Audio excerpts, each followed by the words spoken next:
Well, good morning, good afternoon, good evening, everybody. It's Dr. Carmen Bryant. This is Car Chronicles. Happy belated Resurrection Day, or Easter, as some of you call it. I hope you had a wonderful time with your family. I had a wonderful time with mine. So let's get started. You ready? Some of you asked the question is, do narcissists cry? Of course they cry. You know, most humans cry. But I know you're thinking they're not human. They actually are. But the motive behind the crying is the question. What is the motive behind their crying? Because they don't have the same motive as you do. You know, their tears or the nature of their tears are different than the nature of your tears as what we would consider a normal human being. You have to remember that a narcissist, that's a pathological person. You know, that's pathology or pathological. Pathological meaning severe, not even severe, but intense emotions or abnormal emotions, interactions with people, thought processes, behaviors is very abnormal. And that's why narcissistic personality disorder is considered an abnormal personality trait. That is not normal to society, is not normal with interacting with people. Even most of you who have had situationships with narcissists realize that it's totally abnormal. But some of you have been groomed or trained to accept abnormality as a normal part of your life. Even though you don't like it, it becomes a familiar place. But when you're dealing with a narcissist, some of you have seen the narcissist cry. And what have you done? You know, this is out of character for them. This is not something that they do. I know they care because this is out of character for them. They normally don't cry. You know, now you have to look at the motivation behind why they're crying. But this is not normal. This is abnormal. This is out of character. They normally don't cry. So I know that they care. So it makes it harder for you to leave. Well, let's look at some of the reasons why they cry. So some of the reasons is to manipulate a situation or to get the attention for themselves. Because what is it that we've learned about narcissistic personality disorder, a person with NPD or a narcissist? We know that they're all about themselves. They're very grandiose and they have large egos. But they lack the empathy that you have. They lack normal empathy. They have cognitive empathy, meaning they understand how the emotions work in order to manipulate the emotions. You know, 1 + 2 makes, I was about to say A + 1 makes 2, and that's probably a logic that they use. But, you know, but they know that if I push these buttons, I know I can get you to react because I need your reactions in order for me to feel empowered. Well, tears also are used for manipulation. Remember, the cognitive empathy, the thought, you know, of how the empathy works, but the actual feeling empathy, to be able to put your feet in somebody else's shoes and to feel the pain that they're feeling. You know, you may not actually feel the pain like some empaths do, but to have empathy, meaning I can put my feet in your shoes and I can feel, you know, the loss of a parent. A loss of a parent, a job, you know, graduating, you know, a child graduating, leaving home, being an empty nester. I'm talking about myself now, but you know, but to feel that I can empathize, or you can empathize with people. Like, I remember what that felt like, and you tear up because you remember those emotions flood back as you remember what that felt like. A narcissist can't do that. A narcissist won't do that. They're not going to put their feet in other people's shoes because that's taking too much attention away from them. And so in order for them, you know, when you see them cry, now you have to ask yourself, are they crying to get the attention?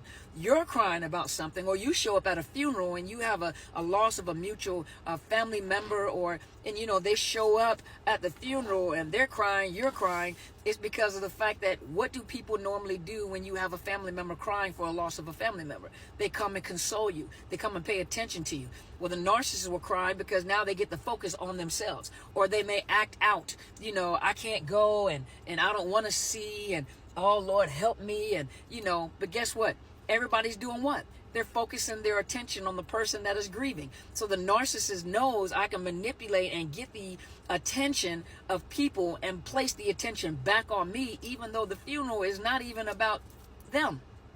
You know, you have family members, or even if they're not even a part of the family, they're crying, and you're wondering, like, what kind of connection did y'all have? You don't know what kind of connection we had because it was a secret thing. Nobody understands. You don't understand, and I know what it feels like because that you notice that all that focus goes back to them. And for them to actually care enough to cry and to empathize with you, that's entirely too much energy for that narcissist. That's entirely too much attention. That's entirely too much fuel going out rather than coming in.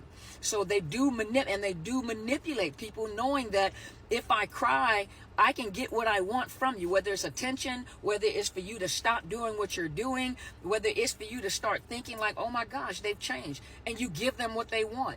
They know how to manipulate people's emotions, and crying is one of the things that they do to manipulate people's emotion. Don't let a family or a little crowd come around. They're going to cry because guess what? You're going to give them the attention. Another reason why they will cry, if you cause a narcissistic injury, if their ego is damaged, you damage their ego, you cause a narcissistic injury, you cause embarrassment, you cause damage or pain to their grandiose self, the image that they have created for themselves, the personality or the persona or the mask that they have created.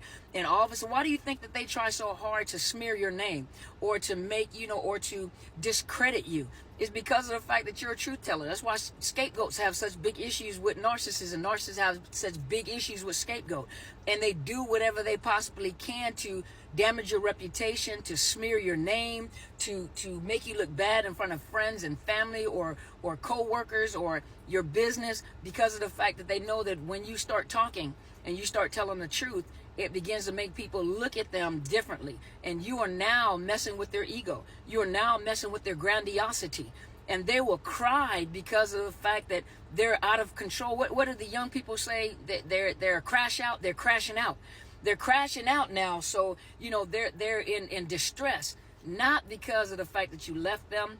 Because even if you break up with them or you discard them or you leave them, it's not that they're crying and throwing themselves on the ground and kicking their feet and, oh Lord, oh God, somebody help me, and I don't want to lose them, and I love them, I love my family, and I don't want to lose my family, and I love you, and oh my God, what am I going to do without you? No, it's their reputation. It's the fact that you're making them look bad. You leave, somebody else has probably left them, so people start focusing their attention on them. Like, what is your problem? You must be the problem. It makes them look bad. It makes them look like they can't hold on to relationships. So they got to smear you.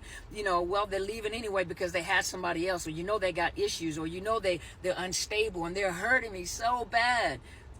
Those tears are not because you're leaving. Those tears is because you are causing a narcissistic injury. You're causing the mask to slip. You're causing truth to come out. You are damaging their ego. You are damaging the persona that they have created. So they're crying out of frustration, not because of pain. Once again, I said before, crying will invoke empathy. Empathy will invoke empathy, but it also invokes sympathy. Their grandiosity is being challenged. You are tearing down the grandiosity.